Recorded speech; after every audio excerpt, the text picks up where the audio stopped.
G'day, Aussie Gridiron fans. Welcome to the G'day Gridiron podcast, brought to you by the Aussie Gridiron Network. It's the Super Bowl fortnight, the middle bit, the bit in between. And we thought we might just go over a bit of a catch-up and look back at our predictions, our bold takes, some weird stuff that we threw out there in the preseason. So let's get the boys in here and see how we go.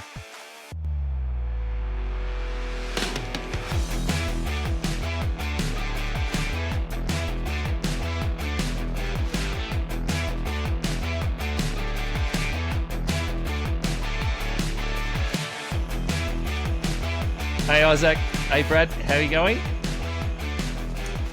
Doing well.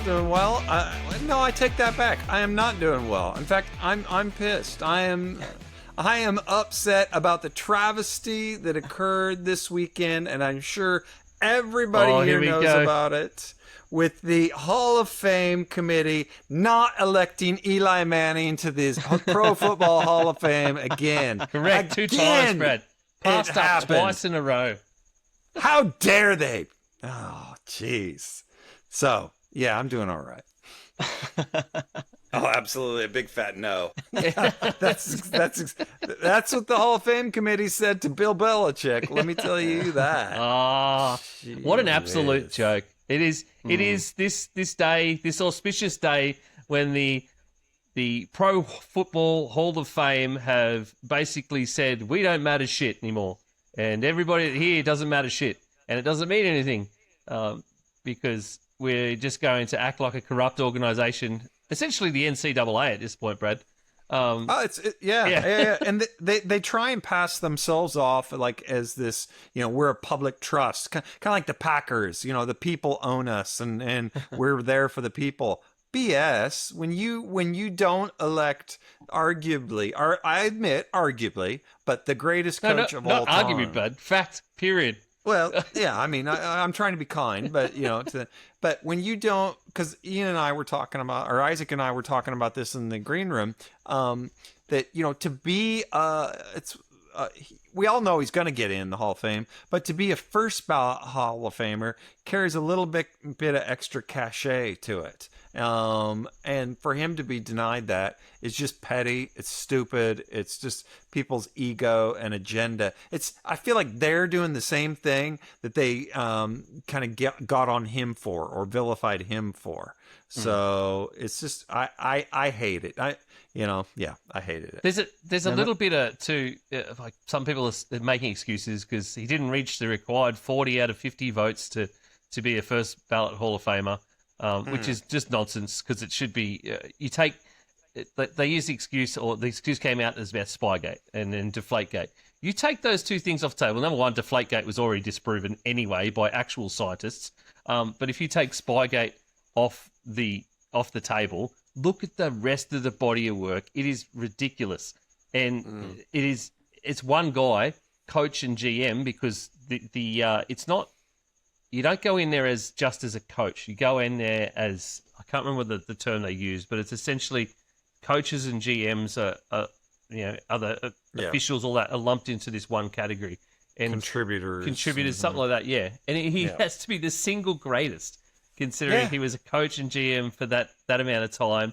And people saying, but it's all him. He wouldn't be anything without Tom Brady. Well, guess what? Tom Brady wouldn't have been anything without Bill Belichick. So does this mean Tom Brady in 2 years' time isn't a first ballot Hall of Famer because he was also there for those things? Come on. Yeah. It's just because it's irrelevant. You can't separate the two. So it's a silly argument. Yeah, that's it. No matter how much you hate what the Patriots did, that this NFL shows how hard it is to get back to the Super Bowl every year, let alone win it. So he's won it 8 times. Like, come on. Super Bowls, 8 wins. 8 wins. That's not even 8 or 7. I thought it was 7. I know. No, it's 8. It's 8 wins, and it's how many has he been to? Because it's not even counting the losses. Because just getting to a Super Bowl is a momentous thing. Because we obviously talked about this earlier in the week about Seattle and the Patriots again getting back there. Just getting there is a huge thing.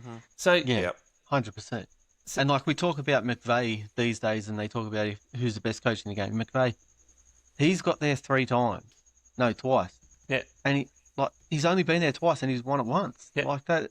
And he'll be Belichick's been there 8 times and won it 8 times. It's just,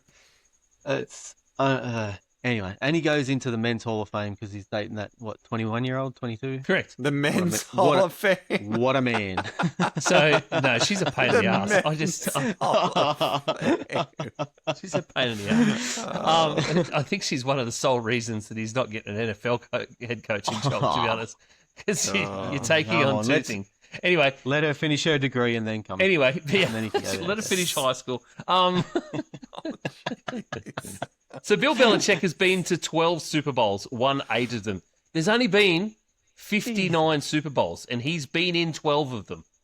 What are we talking about? He hasn't been a head coach for 12 because he went there with the Giants. Yeah, but he's been there for 12, Brad. Yeah, he's been there for 12, and he's probably got 8 rings. I think 7 of them are with the Patriots. One of them's with the Giants, I think.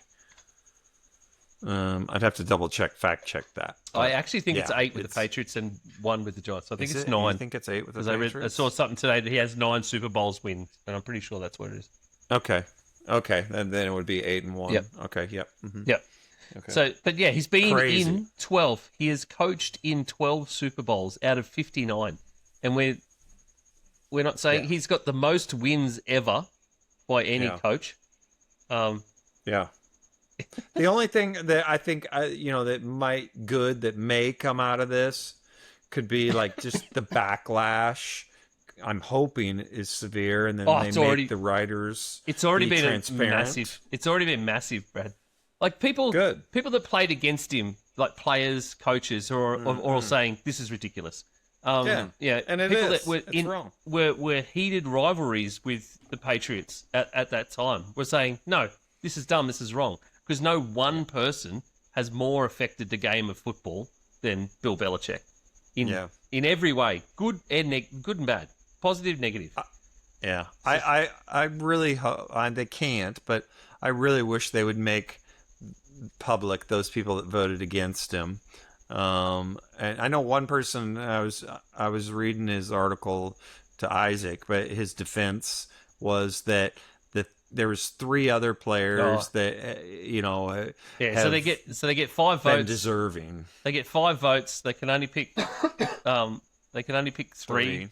So they get 5 people on the card. They can only pick 3. There was this excuse or this weird shit that some people apparently thought that he would be a first ballot Hall of Famer, so they put their votes somewhere else to put other people who are more deserving. Oh, come on. Bullshit.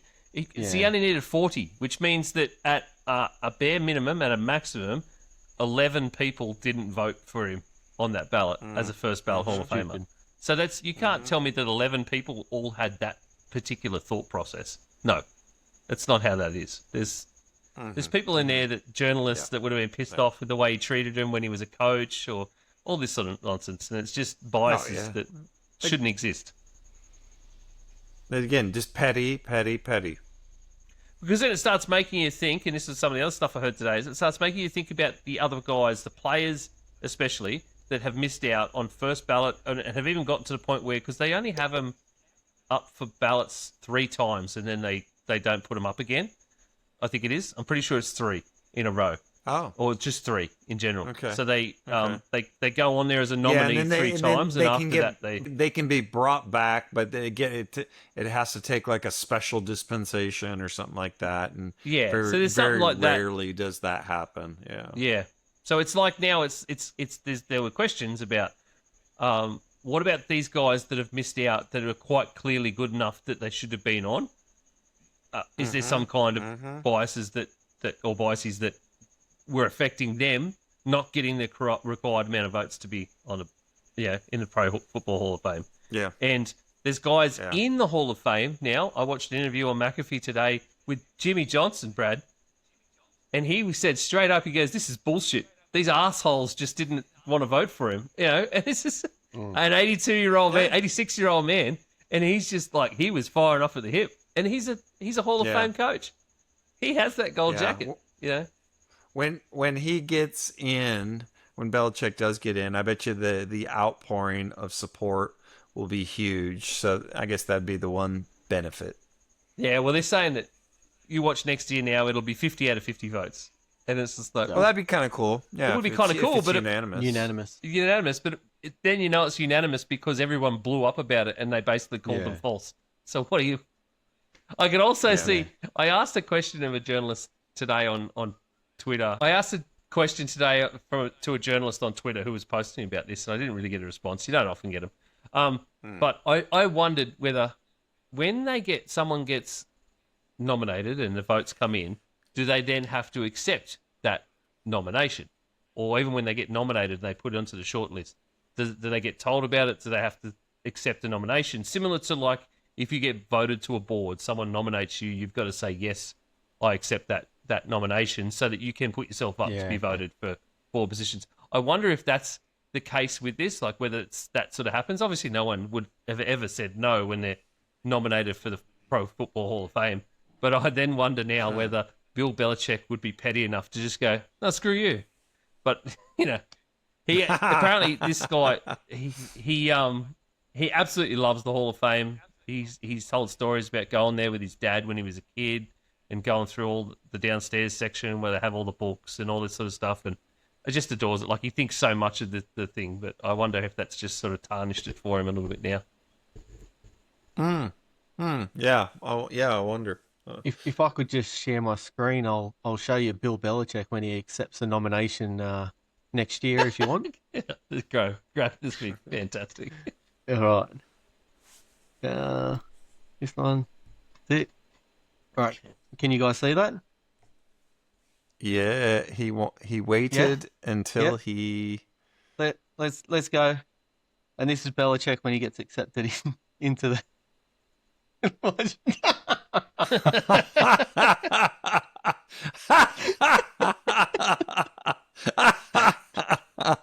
I'm pretty sure that's him now, isn't it? Yeah. He'll wait till they get there to ask him if he wants a nomination and just okay. Fantastic. Belichick's red flags were always amazing. I wonder who he would get to introduce him. Who he would get, because I don't think it'd be Kraft. I really don't. So I bet you it'd be Brady. I was just going to say it'd be nice if Brady introduced Belichick and Belichick introduced Brady, and it'd be kind of like a ending moment for him. And the only way they could, and the funny part is if they pass him over next year, then he would be up in the same year as Tom Brady. As Brady, yeah. And then people are like, I wonder if they'll just do it next year so he goes into the same year as Brady. It's like, no, surely not. That would be epic. That would be cool. Epic, but it'd be wild. Yeah. If the two of them, if he'd gotten another job, he might have been that way, you know? Yeah, absolutely. If he, and who knows, he still could get back to the NFL. I doubt it. Hey, you never know. Arizona might come calling. Oh, Jesus. You never know. How about we talk about some other coaching hires that are on right now? Let's talk about some coaching stuff, not just hires. Let's talk about a lot of coaching stuff that's on right now. There's been a little bit of stuff that has happened since our last recording on our reaction show earlier in the week. So we'll cover off those bits and pieces, and then after that we'll hit a little bit of other stuff. We're just going to talk about a bit of a AFC season review, or in a way, basically look back at what we had as our predictions for the four of us, and then have a little bit of talk about some AFC playoff teams that have been eliminated so far. But let's go that coaching stuff, and let's start with Joe Brady got officially announced as the new coach of the Buffalo Bills. I think this is a sensational hire, personally. He's been the OC for the Bills for a number of seasons now with Josh Allen. If you look at some of the ridiculous wizardry and the magic he created this year in play calls with 0 wide receivers, and the fact that they got all the way to the playoffs, you can tell that he has the runs on the board as an offensive coach. Apparently, Josh Allen himself was involved in a little bit of this, so I think there was probably the hope in keeping a little bit of familiarity. But then, of course, there's also that thing of if your head coach is also your offensive play caller, then they're less likely to be out the door next season just because you do a good job. Yeah, I like it. I like they keep it in the building. And for me, I reckon behind closed doors, it was, okay, Josh Allen, who do you want? Joe Brady or you want Brian Dable? And I reckon he would have chose Joe Brady, and that's who he's got for 5 years. I'm not as excited, to be honest with you, about it, just because I don't think that's what they needed. I feel like you've got the arguably Josh Allen, the best quarterback in the league, arguably, and he's gonna be great. You don't need necessarily a whiz on offense. I get it in the sense of, okay, if you didn't make him head coach, he might walk, and then you'd be in a hole. I can understand that reasoning, but their needs are on the defensive side. So I guess it's just, to me, it's more, okay, what are they going to do about the defense? And I thought your need is more defense. Hire a defensive-minded guy, even though you let a defensive-minded guy go, but which we all probably agree he was a little bit of a scapegoat. So it's, I understand it. I don't necessarily think it's the best move, just because I think with Josh Allen, you're always going to be good, but you really need help on that defensive side. So let me put this to you, right? If they had their defensive guy, has there ever been a head coach who has been let go, but has come back as a defensive coordinator? Oh, you want to rehire Sean McDermott? I mean, whoa! Why not?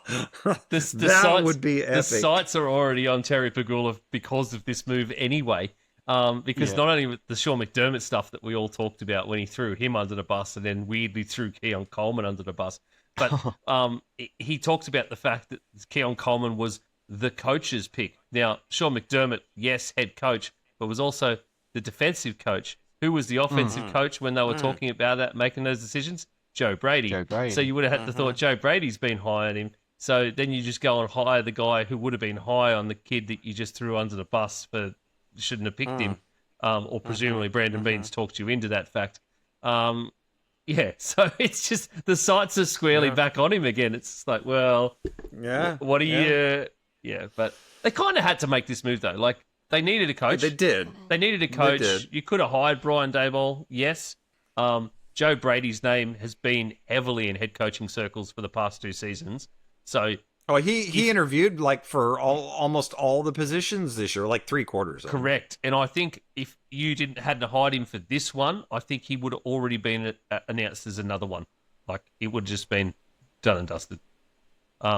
Is he even 40 yet? Do we know how old he is? He's not very old. No. I don't know if I don't think he is, mate. 36. 36. I thought he was younger than McVay. So he is younger than us, Brad. Jeez. So, and speaking of that, the job that I think he probably might have ended up with, as long as he could fill out the essays properly. It turns out one bloke could fill out the essay properly. The new coach of the Cleveland Browns is Todd Monken. So I don't know. This doesn't. What a fizzer! It doesn't move the needle. After the shit that I heard about them putting them through aptitude tests and have to physically write out an essay, like not typing on a computer, it had to be written. So stupid. And do all these other things written down. Stupid. It made me start thinking, I wonder who's going to get past that point. And then we started seeing guys like Mike McDaniels pull out of that and go, no, screw that. Which is clearly what they said. Yeah. Now we've got Todd Monken, who is a good coach. I'll put it. He's a good coach, Brad, isn't he? Yeah, I mean, he led the Baltimore Ravens, led them in the NFL in total yards and yards per play in 2024. He was a safe hire for him because he was the Browns OC when Freddie Kitchens got fired in 2019. So he's familiar, I think, with the chaos of the Browns, which probably helps a lot.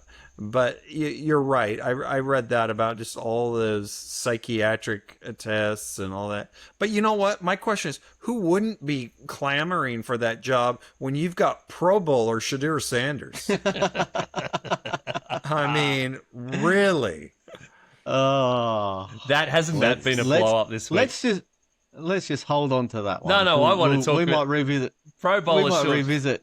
No, we old Shadur Sanders in a minute. We can revisit Shadur Sanders as well, but the Pro Bowl thing, yes, that's been another blow up. That this is week. ridiculous. It's been hilarious. And the people saying that's it, the Pro Bowl. They're already saying it last year after Snoop Huntley ended up in the Pro Bowl, and now they're like a kid who threw 7 touchdowns and 10 interceptions in 7 games is now officially can put Pro Bowler on his resume. Nothing about Shadur Sanders says Pro Bowl except the height. You wonder if something's in his contract about that, though. No, when you dive, when you go to that might be. That's the other thing people were saying is that there are, in contracts, they attach the little incentives. And a lot of people make Pro Bowl, and it's like $500,000. Well, how are we doing that? Like, it can't be in his because he's on a rookie contract, so they're tightly controlled. But like, if he's just got random guys making the Pro Bowl now and making half of, it's a mockery. It really is. It's just everyone going, "Oh, he really deserves it." No, hang on, he was like the 16th or 17th pick. Let's just calm down, shall we? No, and that's just in the AFC. That's just in the AFC. No. But I mean, not that we can talk about too much about the Browns, but in coaching news with them, they're probably also, as a result of this Monken hire, they're going to lose Jeff Schwartz. Oh, that was the other part of that, Brad. Yes, you reminded me. Yeah. Apparently, a lot of coaches had already turned the job down because the Browns were adamant that Jeff Schwartz had to stay as a defensive coordinator. Now, they'd already had 2 interviews with Jeff Schwartz for the head coaching job, and then were still choosing someone else over him. And then, of course, the inevitable happens once they employ a new coach, and he's basically told them today to jam it, and that he's out. Yeah. So all of a sudden, Jeff Schwartz, who engineered this monster defense for the Cleveland Browns the last 2 seasons, is on the market, and you've got teams out there who clearly need a defensive coordinator that will take them upwards. The Buffalo Bills, for instance. Yes. Yes. And there's all these teams that are in dire need of a good defensive coordinator to get them over a hump. So, I wonder if the Chargers are regretting because they just hired Chris O'Leary as their DC. Yeah, probably a bit quick on that, Mark. They could have Jeff Schwartz. Because I personally, I couldn't. I mean, I don't think he'd be easy to work with, but Jeff Schwartz is a great defensive coordinator. You had Jeff Schwartz paired up with Mike McDaniel as offensive and defensive coordinators. I think the same with the Bills, to be honest. If Brandon Beane can manage to get Jeff Schwartz into the building and talk him into their defense, which was pretty decent, and he could remold that in a way, you could, him and Joe Brady doing the offense. Good Lord. Yeah. We can talk about that a bit later when we do touch on those AFC teams that out. Isaac mentioned Brian Daboll. He is the new offensive coordinator for the Tennessee Titans. So he like it. Yeah, he lands there with number 1 overall pick Cam Ward and his future squarely in his sights. Yeah, I read something today that the Giants tried to trade up for Cam Ward last year, but I always thought Daboll was a Jackson Dart guy, so I'm not sure how true those reports were. So, I'd like to see what he does with Cam Ward there. Like, there's potential, and they've got the 4th pick, so there's potential for a great wide receiver to go there in this draft. So, yeah, it'll be interesting to watch. And they've also... I think he's a great hire. Yeah. I think they're going to be really, really happy with him. And you'll see Cam Ward really take a step forward this season. Well, on that, they already, and I guess this would come from Brian Daboll, they've also already hired Shea Tierney, who is as the new quarterbacks coach. He previously worked with Daboll at Alabama, Buffalo, and the Giants. So from 2018 to 2025. So he was Jackson Dart's QB coach last season. Okay. So they've hired him now. So he's now Cam Ward's QB coach. And he obviously did some good things at the Giants with Jackson Dart and had done some good things with a couple of the guys previously in other places with Daboll. So, and he was obviously, I think going backwards, he was also the QB coach for Josh Allen when he arrived on the scene as well. Was he? Okay. I'm trying to go back and see what he was at the Bills, but I'm pretty sure he would have had a similar one. Yeah, so he was hired to the Bills by Daboll as an offensive analyst and was promoted to assistant quarterback coach in 2020, and then basically quarterbacks coach. So that was with guiding Josh Allen when he first came into the league. So. And that was he helped guide it. Well, this is straight from what I'm reading online. Helped guide quarterback Josh Allen to finish second in the 2020 MVP voting and set a single season franchise records for passing touchdowns, completions, 300-yard gains, passer rating, completion percentage, like big stuff for all that couple of big years there for Allen. So he's back with Daboll again still, and now in charge of Cam Ward and his future. The other little bits that happened. What else do we have on coaching, boys? Was there another hire? Jets hired Brian. I got to take a Duke. Well, I wanted to defensive coordinator. I wanted to talk about the Jets a little bit. The Jets fired everybody.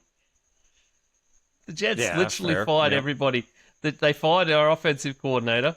So Aaron Glenn was left with coaching vacancies at the Jets for offensive coordinator, defensive coordinator, passing game coordinator, quarterbacks coach, defensive line coach, linebackers coach, assistant defensive backs, and two defensive assistant coaching positions. Everybody went. Cleaned house. Who he would have hired last year. Correct. He hired all of them. Did you see the story where they reached out to John Gruden to come and be the OC? Yes, that was the next bit I was going to say. They immediately reached out to John Gruden to ask him about coming on to be the OC, and obviously John Gruden looked at that mess and went, "Yeah, no, I'm happy with Barstool Sports, thanks." So you didn't read the story where he reckons he asked Aaron Glenn some questions and the answers weren't so good, and he laughed at him and hung up and said no thanks. No, I didn't, but I'm not surprised at all, mate. Yeah, I have. I read that one today, and again, it's the internet, so you don't know how true it ultimately is. But yeah, good old. Nice to have him on the sidelines again, wouldn't it? Oh, I would love John Gruden. Absolutely. Arizona. He should go to Arizona. I don't think he'll go there either. John Gruden needs to be in college. That man's brain, the way that college ball is sort of they're like mini NFL franchises these days. Just the way they are, just teaching kids. When you watch all those Barstool stuff where he's going through and he's teaching like the quarterbacks and he's going through different plays with them and stuff, it's just like that guy with college kids. Yes, let's go. Yeah, so that's the Jets are a certified basket case. The last team to clear house in this way, the last team in the NFL that ever cleared house in this way totally and had this kind of vacancies at both OC, DC, and all of these ones ended up going 1-15 and then 0-16 in the next two seasons. Browns? Yeah, it's the Browns. Yeah. Oh man! So that's the last team that has cleared house in this manner, in this magnitude. Yep. So again, I feel like it's just the Jets being the Jets, doing Jets things, and just stupid. Mm-hmm. So 2 head coaching roles left out there: Arizona Cardinals and Las Vegas Raiders. There is the talk is that both teams are waiting for Clint Kubiak.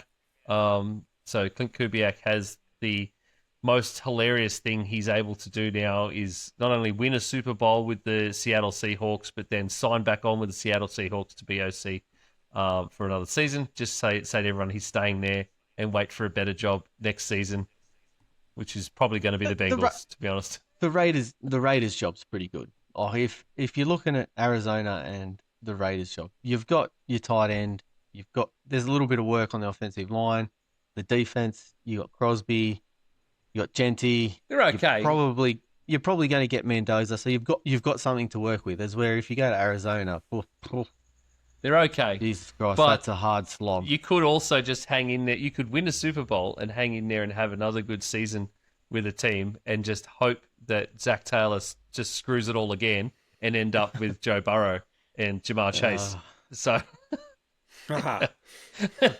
what would you prefer to do, mate? Yeah, true. So you never know. It's up. He just has a hilarious option right in front of him that we'd all laugh at and just go, how come? The other hilarious option would be if he takes the Raiders job and the only one left out there is the Cardinals job. And we're all going, Kyler Murray.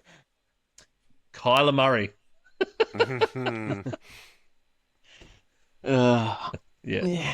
So, all right, let's dive in to the AFC. Now this is all about accountability for us. It's looking back. It's seeing the things that we picked and these predictions that we made on under-over wins and all this sort of stuff, and just having a little bit of self-accountability here on G'day Gridiron. We're all about it. We're not infallible. We all know we can make mistakes, and we're just four guys from Australia. One who wasn't necessarily from Australia, but has been here long enough that he should be by now. If that happened. He was dancing to Men at Work earlier. That's right. Really? What, listening to the song as well? Yeah.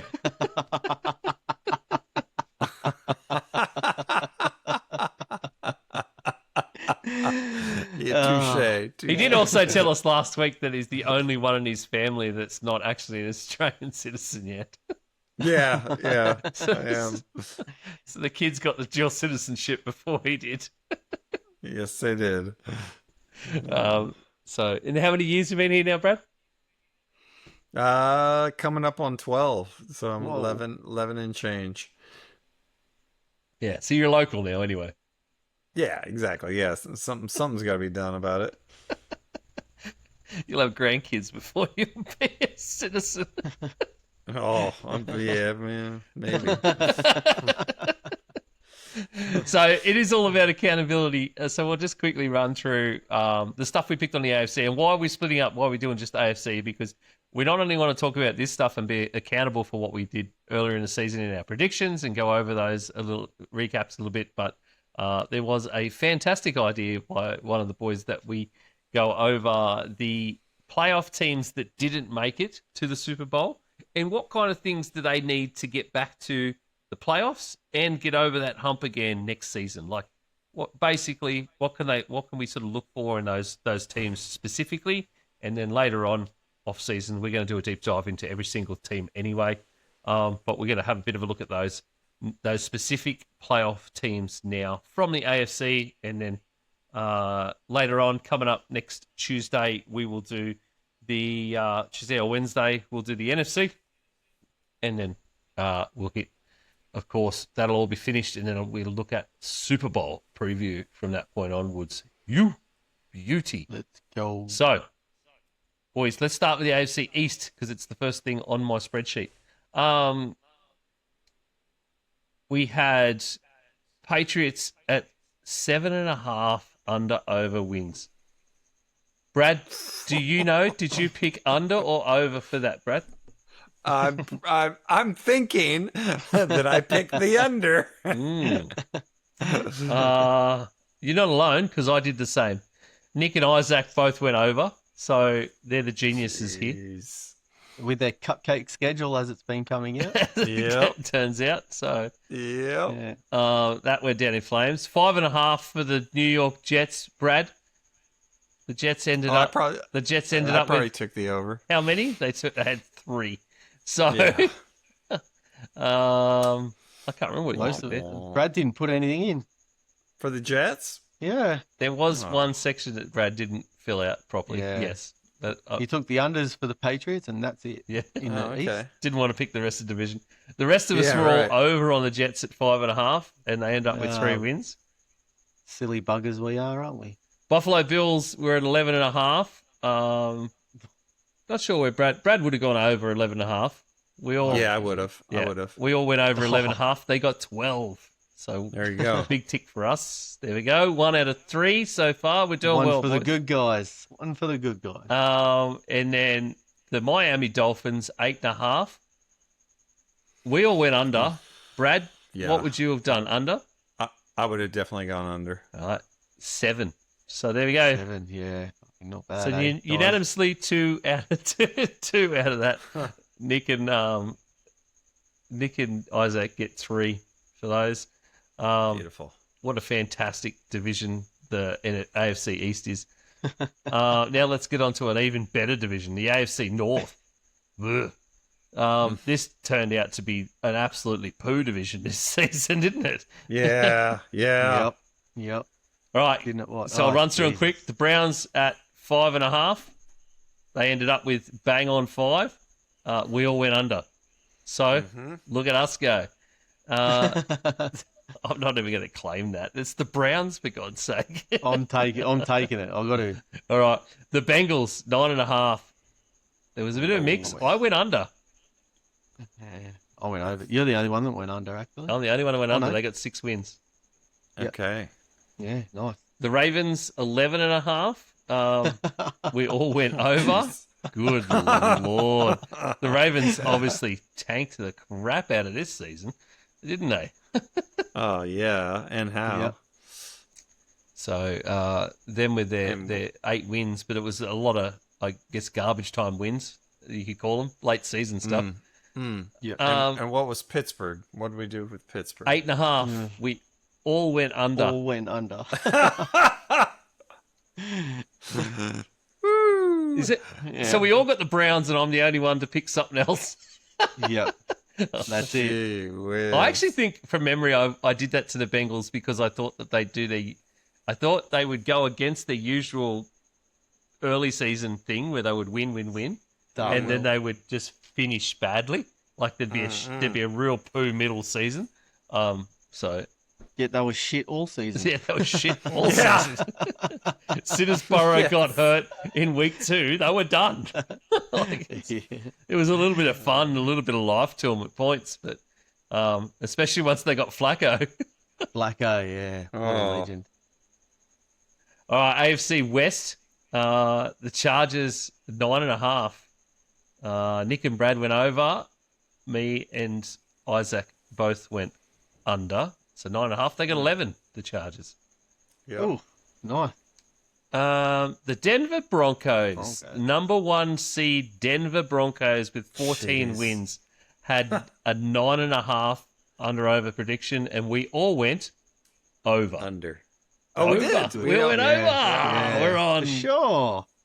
All right. 100%, Brad. Come on. Come on, belief, Brad. You've got to have belief, Brad. Belief. Belief. Oh, I didn't even mean that. The woebegone Las Vegas Raiders, 6.5.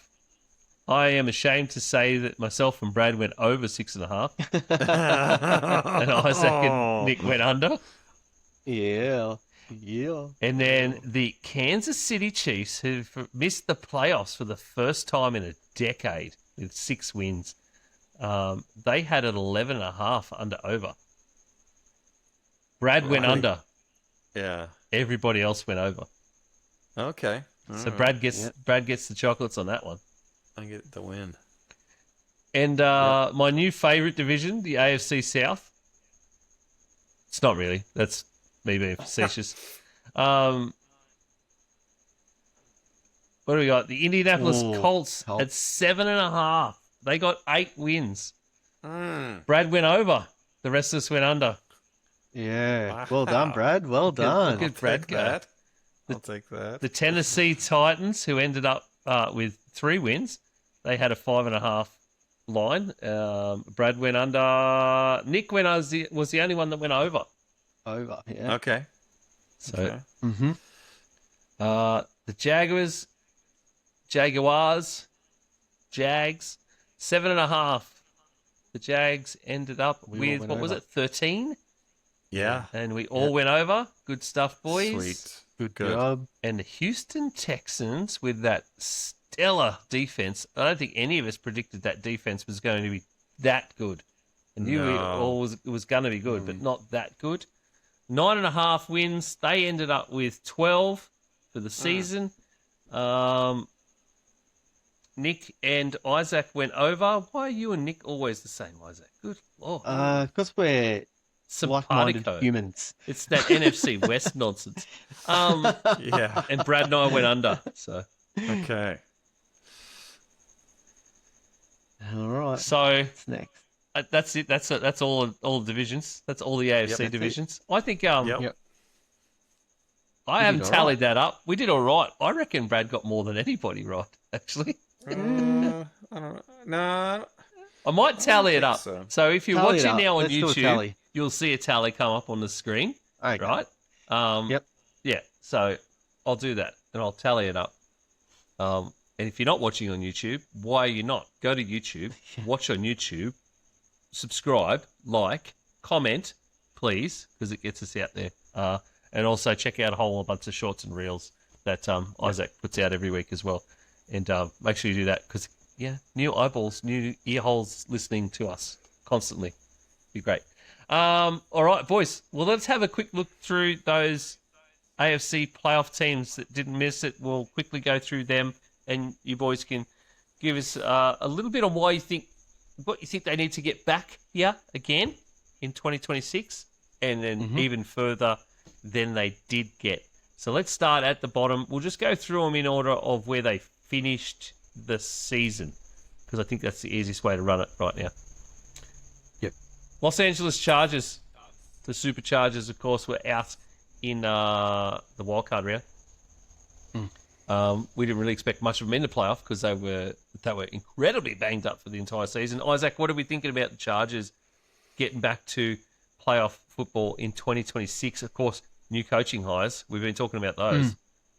What else? Yeah, not just the new coaching hires. They just need to get healthy. If their offensive line was healthy, I think they would have given this competition a real shake because they were using third and fourth stringers and they still made the playoffs. So if they can get their O-line healthy, their defense is set, their defense is good, and they've got the right pieces on offense, they just need that O-line to be healthy. Yeah, I think basically what I would say is they've got the most flexibility in terms of their salary caps because they have over $100 million in cap space coming into this next season, and basically they've solved part of the puzzle. They got McDaniel, but like Isaac said, they gotta figure out the interior of that O line because they just stunk it up. And it's not as if they haven't spent draft picks. They have on that O-line, but they just haven't panned out like they've needed them to.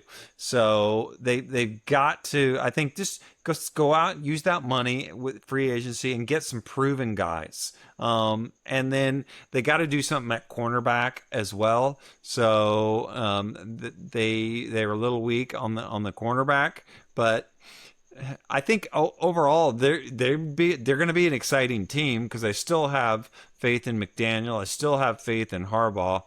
They just got to protect Herbert much better. Yeah, I agree, and I think that's Isaac hit the nail on the head. I think if you get that offensive line healthy to start with, number one job, get them healthy, get them functioning properly, and then you throw Mike McDaniel's run game prowess into that.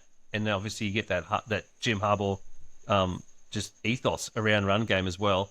And they are going to be able to set up a run. They're going to be amazing in that and give Herbert so much more time and flexibility to just push that offense to the point that it should be at. Or even the point where we all think that Herbert should be at as well. Like we might finally see Justin Herbert be that MVP caliber quarterback that other people and some of us still believe that he should have been from the get-go. So I think that's where they need to be. Buffalo Bills, of course, they went out in a heartbreaker in the divisional round to the Denver Broncos. We've talked a lot about them. They fired Sean McDermott. They now have new head coach in Joe Brady, looking for a new defensive coordinator as well. What else do we sort of need? There is the glaring thing. You need wide receivers. That's right.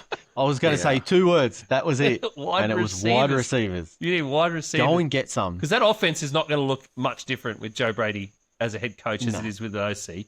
But where it needs to be different is you go into that draft and you find proper wide receivers. And then you go into free agency and you find a proper number 1 wide receiver.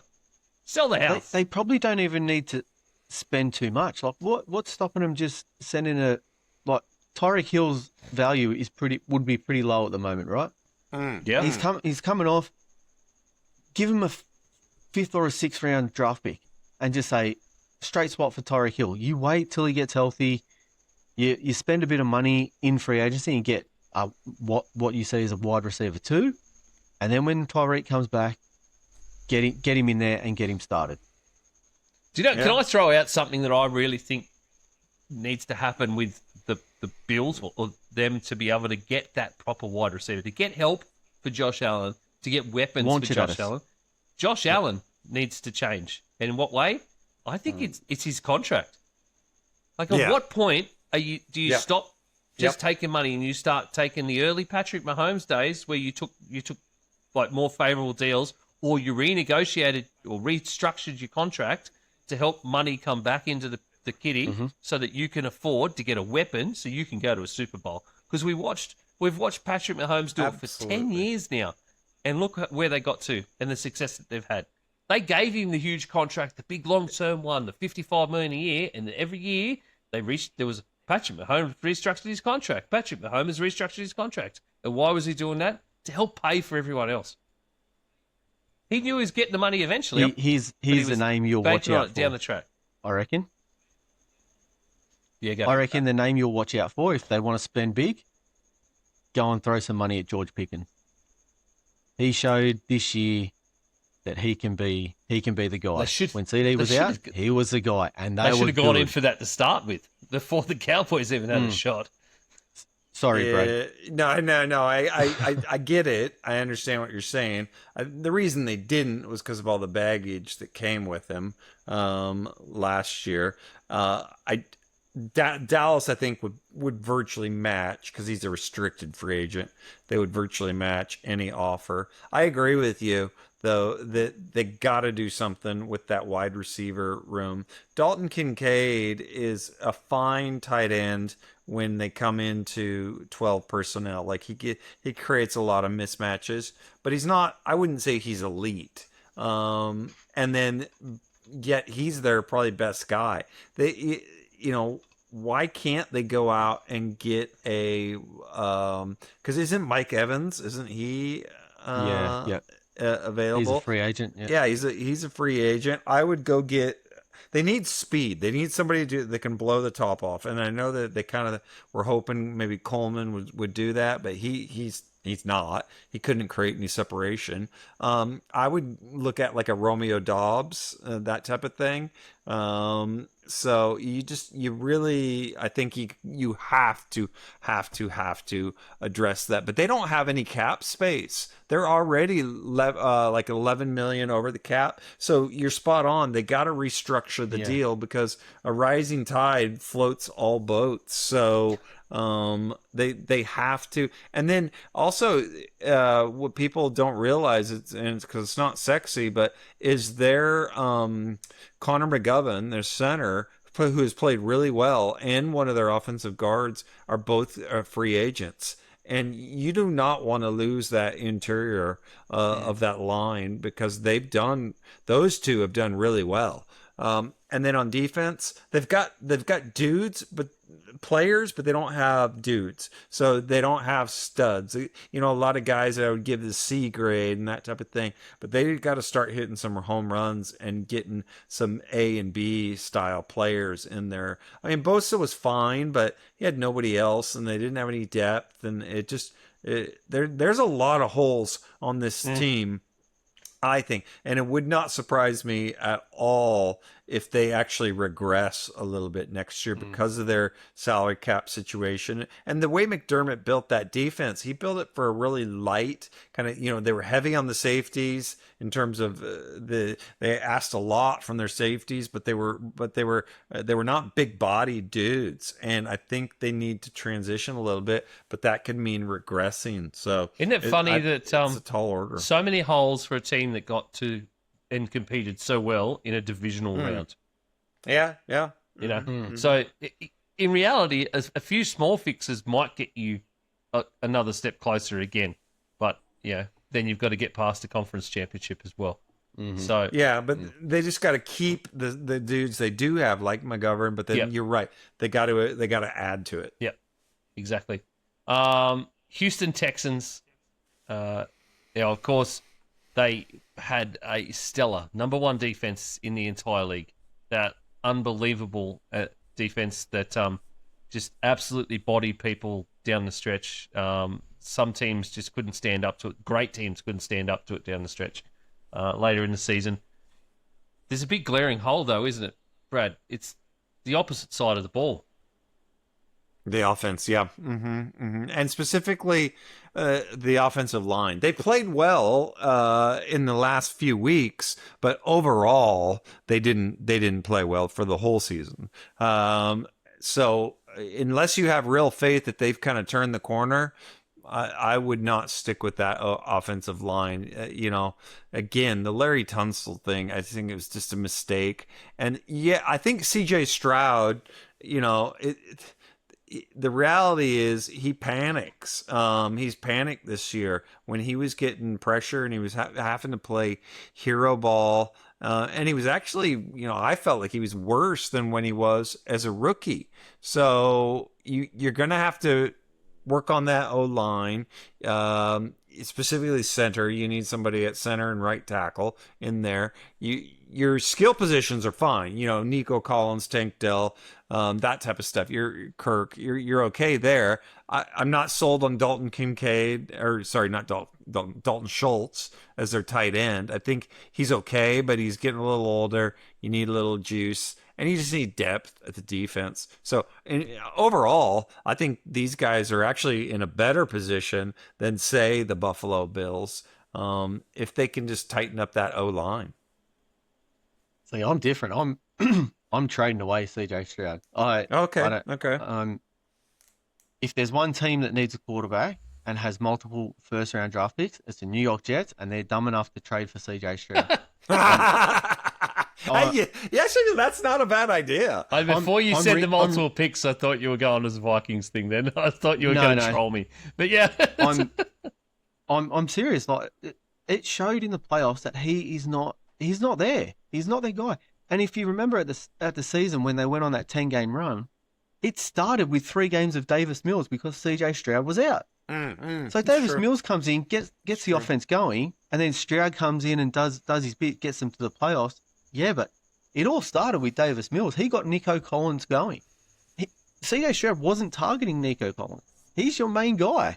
You got to target him. If it was me, I'd trade him away. I'd get out of that contract probably now because I think he's up at the end of next year. So if they can trade him away for some picks, get back maybe a second-round quarterback in this year or wait until next year, I don't know. But if it was me, I'd be getting out of CJ Stroud. My big thing was actually around CJ Stroud as well, and it's more about. I said it earlier after that last game, that playoff loss, both playoff games, where he clearly his head wasn't there, and where I said I just wanted someone. I was watching the broadcast and I was like yelling at the screen at someone just need to grab him and tell him to breathe and slow down. He's had the same QB coach since he was drafted to the Texans, and that's Jared Johnson, who's also out there at the moment interviewing for offensive coordinator roles with teams like the Eagles. He helped him develop those first couple of years where he had those stellar seasons and set some really big records. It's wild that he set franchise records for the Texans in the first couple of years, but it shows you how bad the Texans have been to that point.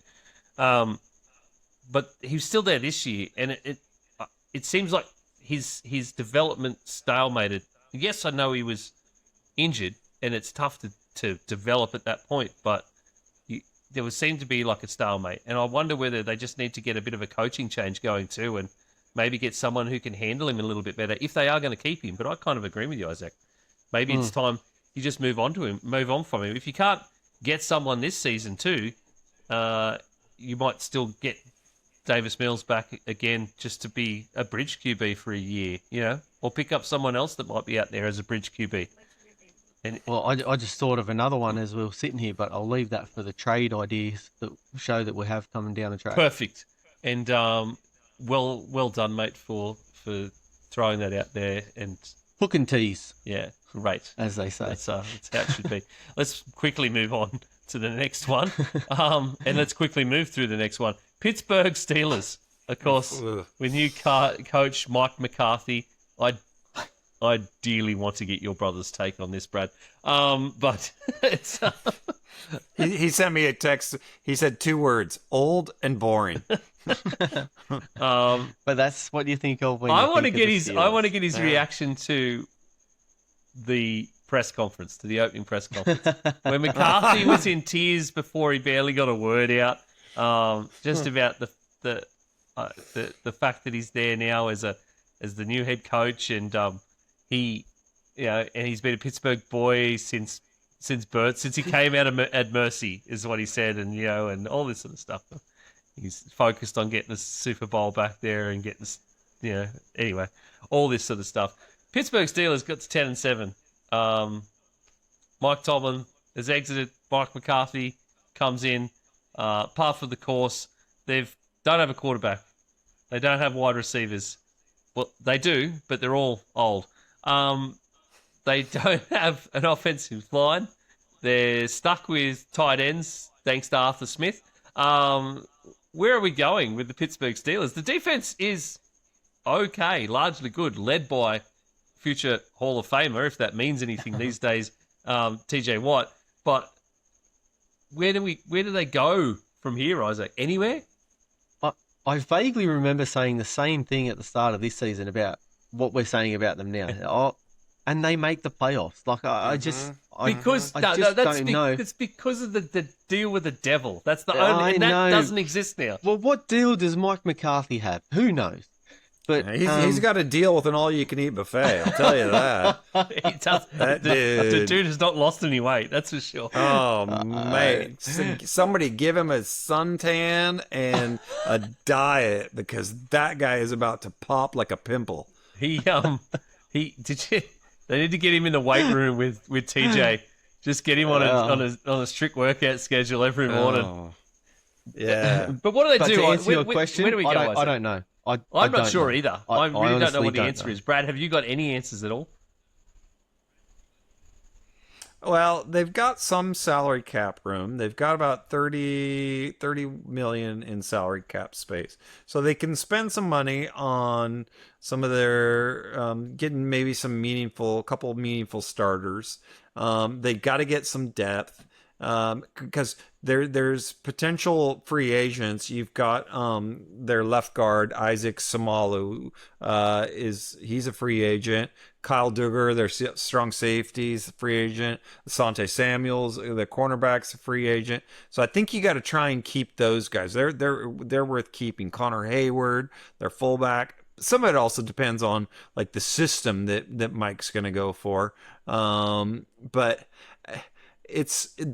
there, you're right. I'm curious to know what the identity is going to be.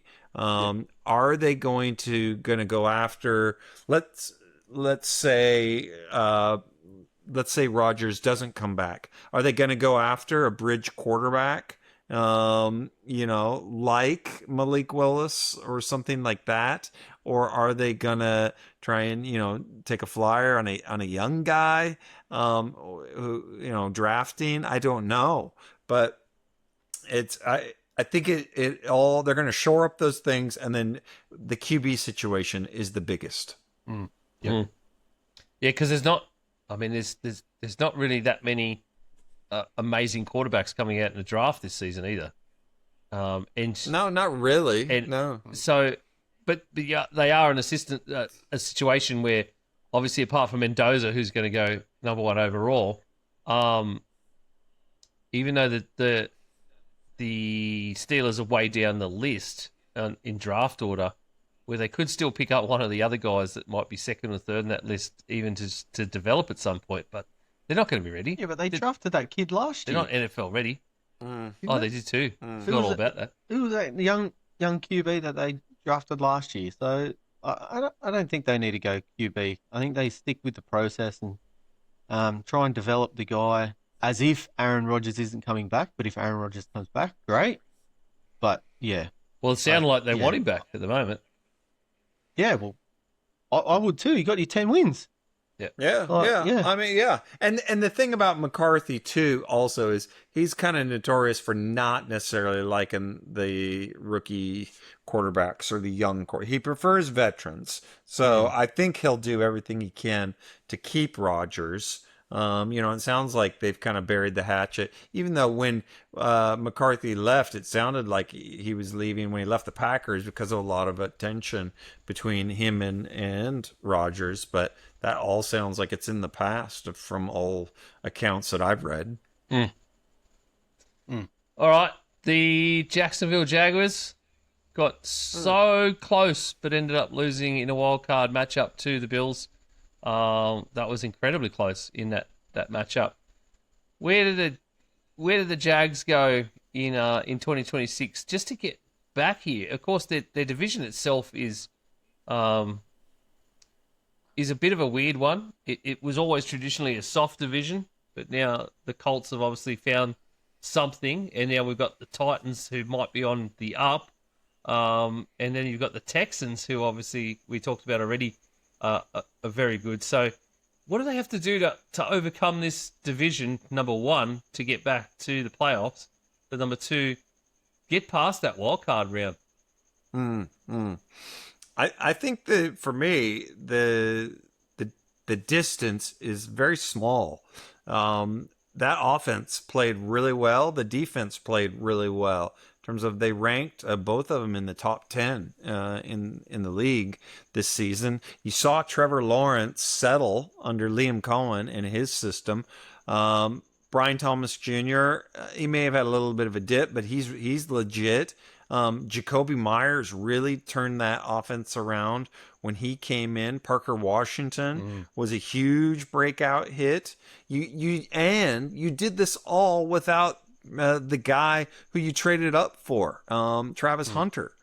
So they don't. I don't think they don't have a first rounder this year, do they?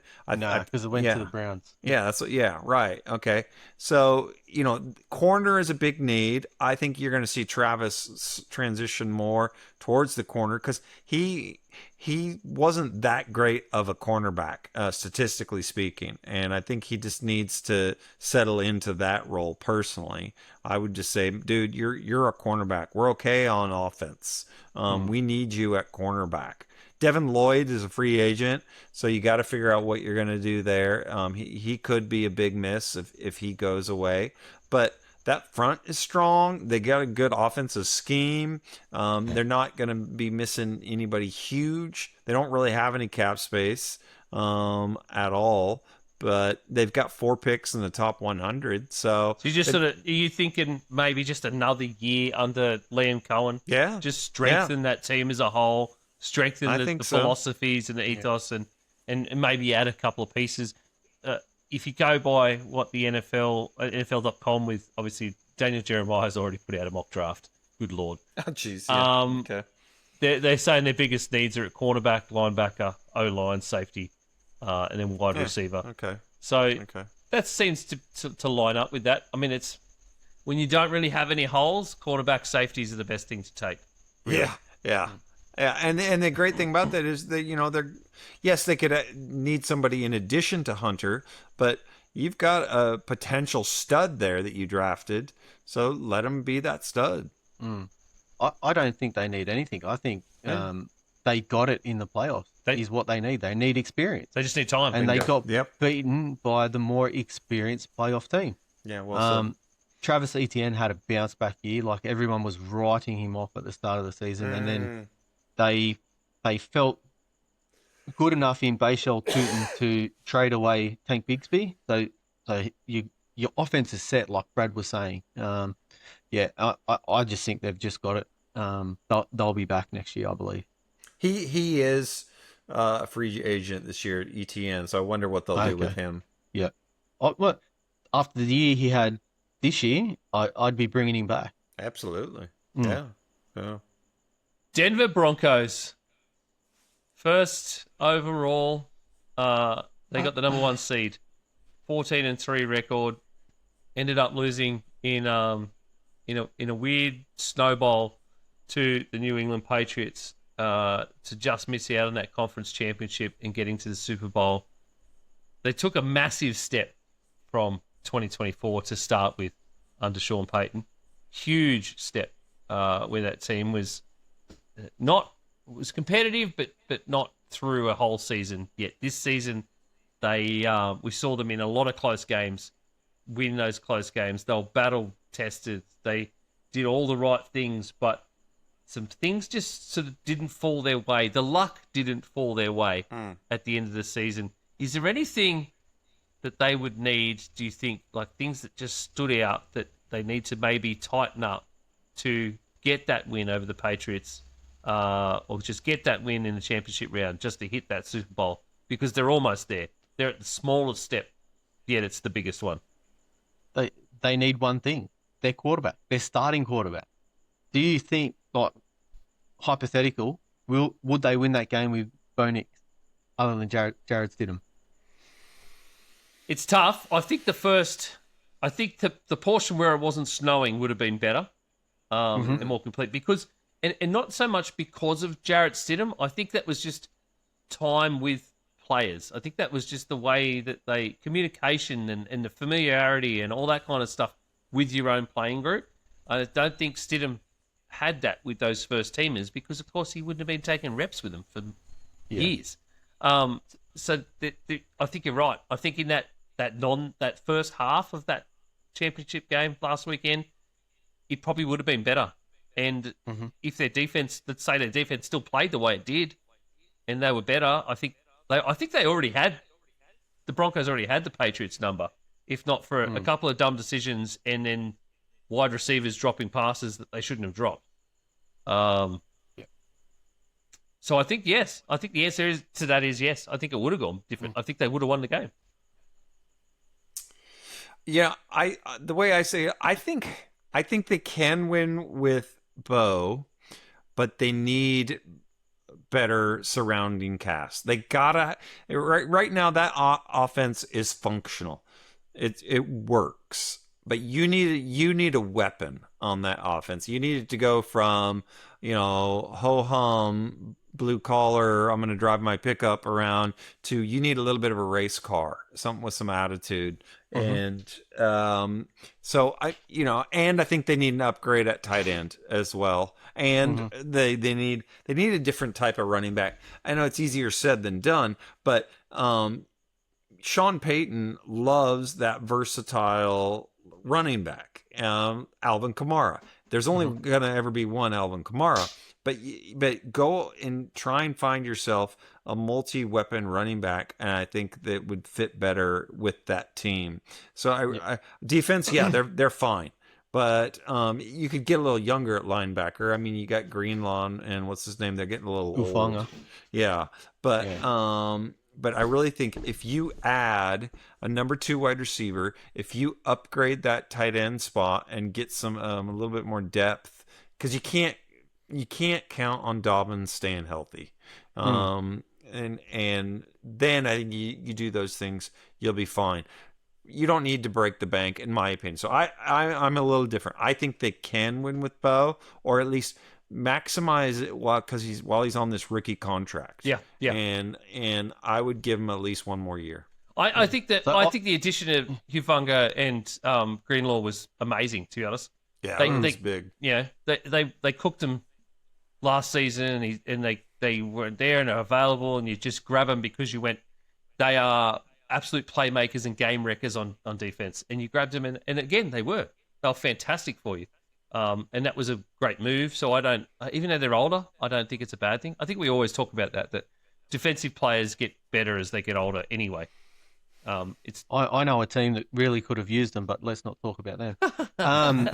Should have paid Yeah, them. I reckon they would have won that game with Bo Nix. I don't think they need another wide receiver. They had the rookie this year, Franklin. They had Sutton, and they've got another one there. I can't remember his name at the moment. So I think they're okay at wide receiver. The tight end that you mentioned, Brad, is the spot where I think they need to upgrade. I thought them bringing over Evan Ingram from the Jaguars was going to be a better addition than what he was. Yes, I agree. He really didn't feature too much in the offense. So I think they need to go out and spend a bit of money on a really good tight end, and that may get him over that hump. I think also getting RJ Harvey back and healthy is a massive thing. Jaleel McLaughlin was good, but he was not what RJ Harvey was at the start of the season, where he was an absolute game wrecker, and we saw that from a lot of running backs this season. He was having a career year until he got hurt. Yeah. So that having him back in that lineup again, if he was in that game against the Pats, that running game, even in the snow, could you imagine? Changes. Yeah, RJ Harvey running the ball constantly during the snow portions. Yeah, and J.K. Dobbins, like Braden mentioned before, like if he was healthy, like it's all about health, really. You bet, especially in the playoffs. Yep. I mean, nobody's ever fully healthy, but those teams that have had distinct advantage. That's for sure. Mm-hmm. Yep.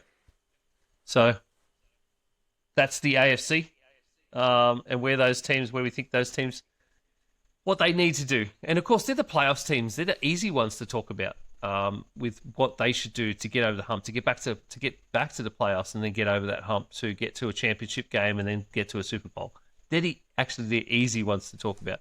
Later in the year, after the Super Bowl, we're going to go through all of the teams again, but we're most specifically going to go through those teams that didn't make playoffs in both conferences.